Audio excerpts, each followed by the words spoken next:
All praises to Allah and peace and blessings be upon the final prophet.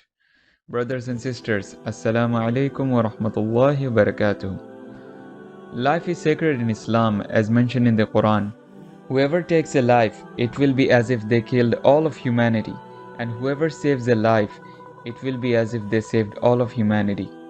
So those who manipulate verses from the Quran by taking them out of the context to justify violence against innocents, they contradict the Quran's call for tolerance and peaceful coexistence.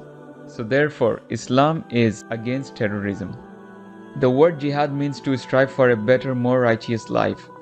The major jihad is to overcome one's desire, such as greed.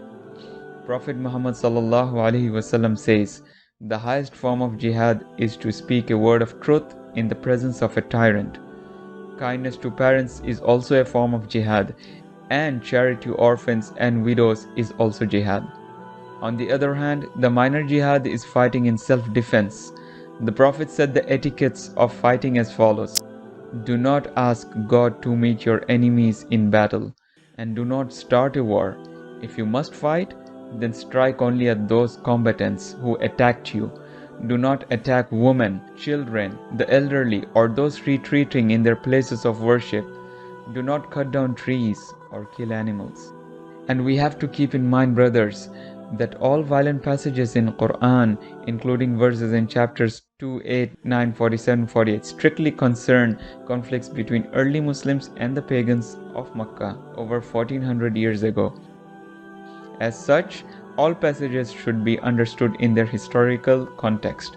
In Islam, fighting against innocents is prohibited regardless of their faith. Overall, violent passages in the Quran talk about one of three things: fighting back in self-defense, making peace if attackers cease, or resuming the fight if a truce is violated. So what is the origin of religious violence?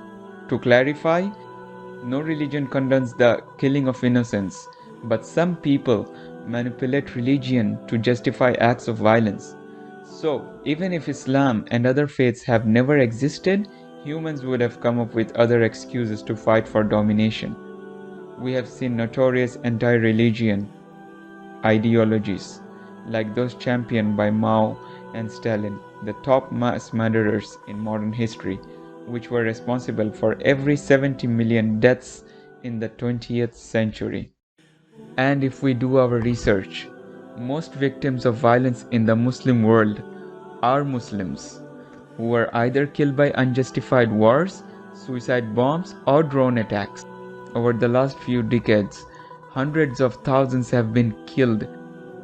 Most of them were civilians and many others wounded or displaced. Justice, dignity, and education, some of the most fundamental aspects of human rights, are the key to peace and prosperity anywhere in the world. May Allah help us to understand Islam. May Allah help us to understand what is terrorism. May Allah help us to understand jihad. May Allah forgive us all. Until then, stay safe, stay healthy. Assalamu alaikum wa rahmatullahi wa barakatuh.